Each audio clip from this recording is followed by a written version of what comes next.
Welcome students, flamingo book के आज आपके पोइट्री सेक्शन की आपकी पहली पोएम जो माय मदर 866 है, उस पोएम की आज हम आपको पूरी हिंदी ट्रांसलेशन, साथ ही उसकी समरी यानी सारांश, और साथ ही उससे आपके बनने वाले क्वेश्चंस, और साथ ही उसकी एक्सप्लेनेशन, वो भी कॉमन वाली, यानी हर स्टेंजा की अलग याद करने की जरूरत नहीं है। जी हाँ, इस वन शॉट वीडियो में हमने आपके लिए पूरी पोएम कंप्लीट आज की है, और इस वीडियो को आप अंत तक पूरा देखिए। हमने आपके पूरा कॉमन एक्सप्लेनेशन, जिसमें रेफरेंस, कॉन्टेक्स्ट और एक्सप्लेनेशन, साथ ही आपकी पोएम की समरी और इससे बनने वाले आपके शॉर्ट आंसर टाइप क्वेश्चन, साथ ही लॉन्ग आंसर टाइप क्वेश्चंस, और जितने भी इसके वर्ड मीनिंग्स है और हिंदी ट्रांसलेशन पूरा का पूरा कंप्लीट किया है। जी हाँ, सबसे पहले हम देखते हैं पोएम का आपका नाम दिया हुआ है माय मदर 866, यानी कि मेरी माँ की उम्र 66 वर्ष, और इसकी जो पोइटेस है या पोइट है वो है कमला दास। कमला दास का जो यहाँ पर अबाउट द पोइट दिया हुआ है वो तो है, सबसे पहले तो उनका एक तो जो बर्थ है 1934 और डेथ दी हुई है 2009। ये मालाबार केरला में पैदा हुई थी, और भारत की प्रसिद्ध जो भी कवि रहे हैं उनमें इनका भी नाम शामिल है। और इनके जो वर्क्स थे उनमें बहुत ही ज़्यादा अपनी मातृभूमि से इसका लगाव जुड़ा हुआ है। कमला दास ने जो उनके उपन्यास और जो छोटी कहानियाँ बनाई थी अंग्रेजी में और मलयालम में, उनका जो उन्होंने नाम रखा था, यानी जो उन्होंने पब्लिश की थी, वो उनका नाम रखा था उन्होंने माधवी कुट्टी, इस नाम से उन्होंने पब्लिश की थी। Some of her works in English include the novel alphabet of lust 1977 में आया था, और शॉर्ट कहानियों का जो Padmavati the harlot and other stories 1992 में आया था। In addition to 5 books of poetry, 5 पुस्तकें उनके कविता की। शी इज सेंसिटिव राइटर, वो बहुत संवेदनशील लेखिका रही हैं। Who captures the complex subtleties of human relationships in lyrical idiom. My mother 866 is an example, यानी कि वो ऐसी संवेदनशील लेखिका रही है जिन्होंने मानव के जो रिलेशनशिप रहे हैं, जो संबंध रहे हैं, उनको उन्होंने काव्य में गीतों के माध्यम से, मुहावरों, कहावतों के माध्यम से ढाला है, जो जटिलताएं हैं उनको। और मेरी माँ 66 वर्ष की, ये भी इसका एक उदाहरण है। आइए सबसे पहले देखते हैं हम इस कविता का हिंदी ट्रांसलेशन। यहाँ पर जो कविता शुरू हो रही है वो हो रही है driving from my parents home to Cochin last Friday, यानी गत शुक्रवार को। यहाँ से शुरू करना प्रश्न कैसे भी बन सकता है, शॉर्ट आंसर टाइप में, एमसीक्यूज में, वेरी शॉर्ट आंसर टाइप में, कि मेरे माय पेरेंट लिखा हुआ है, पेरेंट्स नहीं, पेरेंट्स होता तो माता पिता होता, पेरेंट का मतलब माँ या पिता, तो यहाँ पर माँ है उसके पास में, तो पेरेंट लिखा हुआ, पेरेंट अपोस्ट्रोफी एस, यानी मेरी माँ के घर से कोचीन के लिए मैं रवाना हुई। ड्राइविंग यानी बाइक कार। लास्ट फ्राइडे, अब कोई सा पूछ सकता है कब गई, टाइम पूछ ले, फ्राइडे को, लास्ट फ्राइडे को। कहाँ गई, कोचीन, और कहाँ से गई, पेरेंट्स होम या मदर्स होम, घर, माँ के घर से।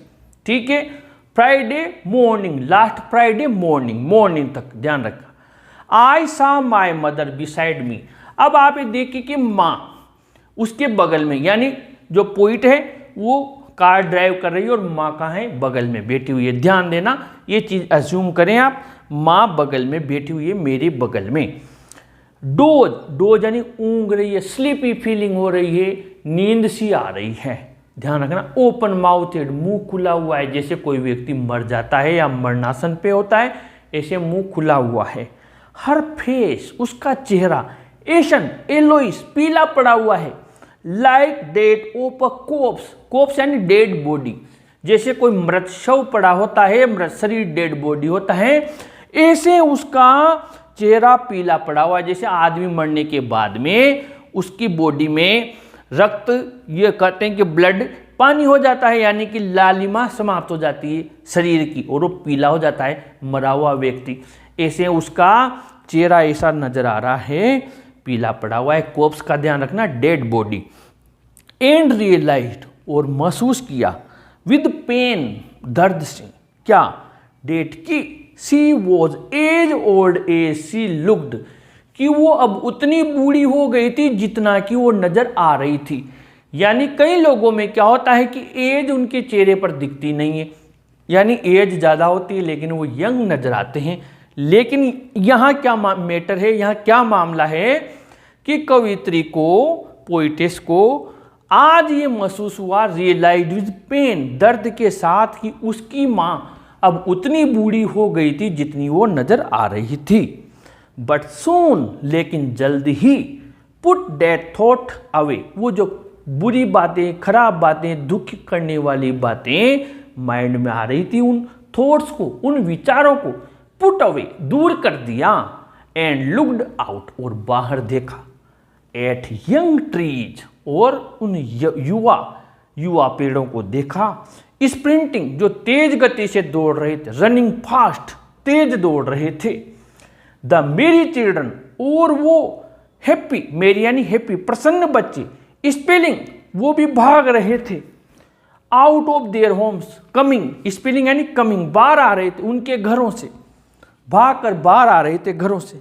But after the airport security check, अब कवित्री ने क्या किया, पहले ये देखिए कि माँ का जो उसने चेहरा देखा, उसकी उम्र देखी, उसकी वीकनेस देखी, तो पोइटेस को लगा कि मेरी माँ अब ज़्यादा दिन नहीं बच पाएगी और शायद मैं आऊँ उसके पहले हो सकता है इस दुनिया से चली जाए। लेकिन उसने अपना मूड चेंज करना चाहा। ये क्वेश्चन है आपके कि what did the poetess do to change her mood.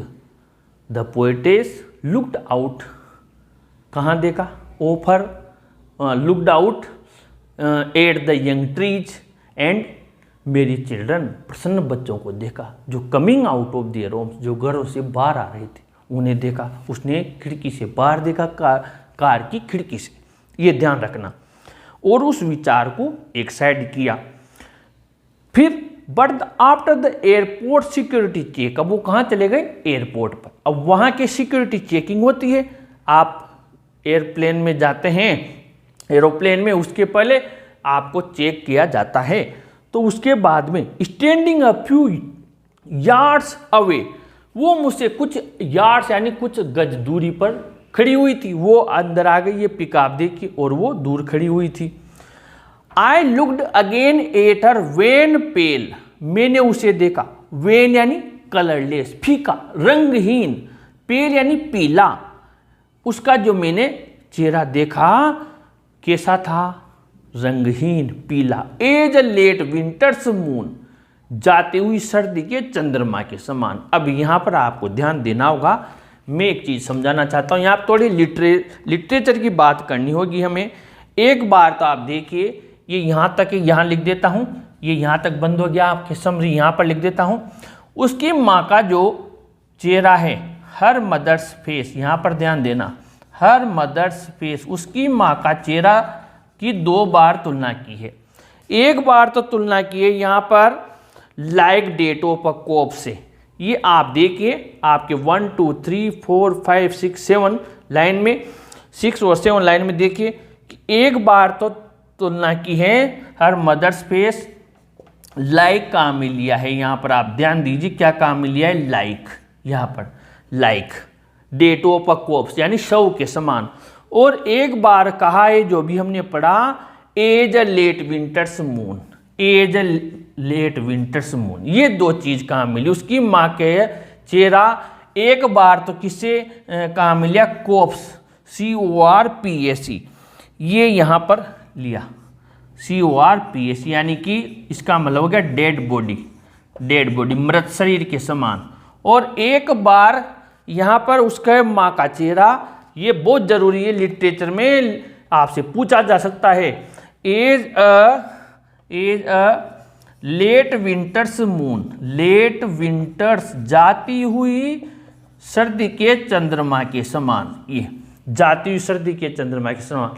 अब ये है ना, ये लाइक और एज, ये के जैसा, ये पूछा जा सकता है कि जब हम किसी की तुलना करते हैं, हिंदी में बताते हैं उपमा अलंकार, उसे इंग्लिश में बोलते हैं सिमिली। ये ध्यान देना, SIMILE, सिमिली। इसका मतलब क्या होता है, उपमा अलंकार, जब किसी को किसी की उपमा दे दी जाती है, कहा जाता है कि ये इसके जैसा, तब फिर हम वहाँ पर सिमिली काम में लेते हैं और उसकी पहचान जिंदगी भर याद रखना। ये दो चीज़ें आपको नजर आ जाएगी, लाइक और एज। इससे पता लग जाएगा कि यहाँ पर सिमिली का प्रयोग हुआ है, उपमा अलंकार का प्रयोग हुआ है। यानी उसकी माँ के प्रश्न पूछे, उसकी माँ की तुलना किन किन चीज़ों से की है, तो ये दो चीज़ें याद रख लेना। और इसमें कौन सा लिटरेरी डिवाइस काम में लिया है, तो सिमिली काम में लिया है, ये विषय ध्यान रखना है आपको। इसके बाद में आगे बढ़ते हैं। एंड फेल्ट लेट, ये हो गया अभी जाती हुई सर्दी के चंद्रमा के समान है। जाती हुई सर्दी के चंद्रमा के समान कैसे कहा, क्योंकि सर्दी में चंद्रमा क्या होता है, जो कोहरा होता है उससे धुंध से पूरा ढका रहता है, यानी नजर नहीं आता, बहुत ही डिम होता है।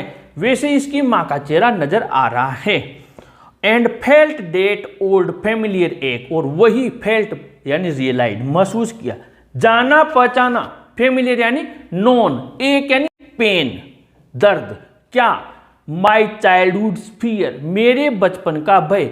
अब यहाँ पर कवियत्री के बचपन का भय क्या था, यानी उसे क्या डर था बचपन में कि क्या होगा। उसे बचपन में डर था कि किसी दिन वो उसकी माँ से जुदा हो जाएगी, परमानेंटली अलग हो जाएगी, ये उसे डर था। और वही डर यानी what was the childhood fear, या what was the poetess childhood fear, यानी कवित्री का बचपन का भय क्या था। One day she will depart from her mother, कि उसकी माँ से डिपार्ट हो जाएगी, ये उसका बचपन का भय उसे ध्यान आया। बट ऑल आई सेड, लेकिन फिर भी उसने क्या कहा, वो सी यू सून अम्मा, फिर मिलेंगे अम्मा।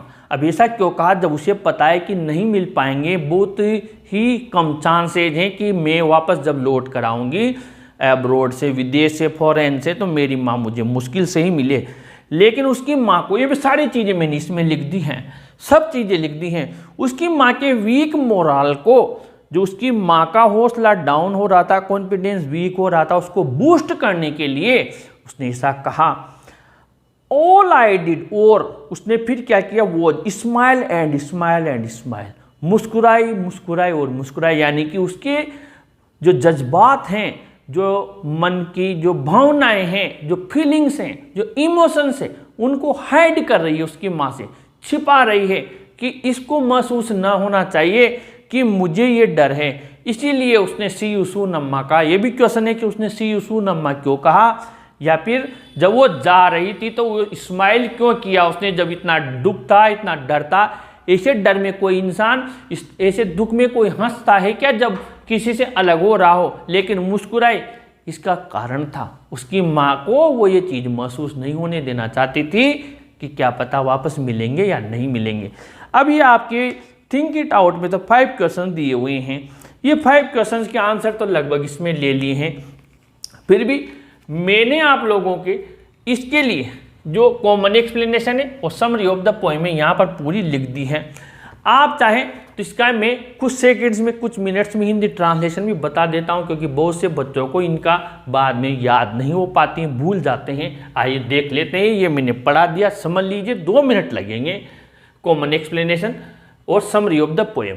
The poetess is going away from her mother, जो कवित्री है उसकी माँ से दूर जा रही है। She is sad to see the condition of her mother, उसकी माँ की कंडीशन देखकर बड़ी ही दुखी है। The poetess looks at her mother's wrinkled and faded face, कवित्री उसकी माँ के रिंकल्ड यानी झुर्रियों वाले चेहरे पर झुर्रियाँ पड़ी हुई है, और फेडेड यानी कलरलेस रंग उड़े हुए चेहरों को देखती है।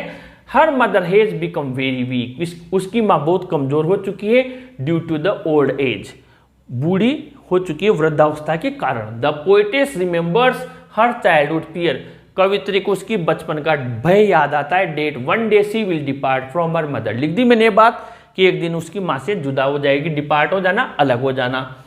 हाउएवर, हालांकि she tries to change her mood, वो अपना मूड चेंज करना चाहती है by looking out of the window पर कार, उसकी कार की विंडो से, खिड़की से बाहर देखकर। She sees running young and beautiful trees, वो दौड़ते हुए युवा और सुंदर पेड़ों को देखती है। एंड द हैप्पी चिल्ड्रन, और प्रसन्न बच्चों को देखती है, coming out of their homes, जो उनके घरों से बाहर आ रहे हैं। She realises that joys and sorrows are the warps and woofs of life, वो महसूस करती है कि दुख और सोरो यानी जॉयज एंड सोरो, कष्ट, सोरो यानी दुख और जॉयज यानी सुख, आर द वॉप्स, वॉप्स यानी ताना, एंड वूफ्स बाना है यानी जिंदगी का ताना बाना है, सुख दुख तो चलते रहते हैं।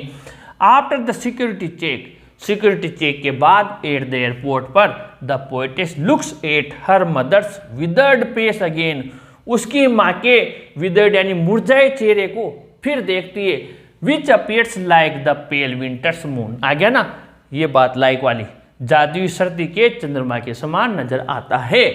She keeps smiling to hide her pain and feeling from her mother, वो अपने पेन, दुख और फीलिंग्स, भावनाएं, हम चाहते हैं फीलिंग्स कर सकते हैं, वो यहाँ पर हंसती है, मुस्कुराती है, भावनाओं को दबाए बैठी हुई है, दुख को दबाए हुए हैं। She also said see you soon Amma, वो ये भी कहती है फिर मिलेंगे अम्मा। टू रीअश्योर हर मदर, उसकी माँ को ये अश्योर करवाने के लिए, आश्वस्त करवाने के लिए कि हम फिर से मिलेंगे। एंड बूस्ट हर मोराल, उसकी माँ का मोराल को बूस्ट करने के लिए, कॉन्फिडेंस को ऊपर लाने के लिए, that they will meet again, कि वो फिर मिलेंगे। ये तो ये आपकी समरी ऑफ द पोएम। अब जब आपके कॉमन एक्सप्लेनेशन आए तो आप क्या करेंगे, रेफरेंस तो हर लाइन में कॉमन होता है, जो आपको मैं बता रहा हूँ स्क्रीन पर आ रहा है।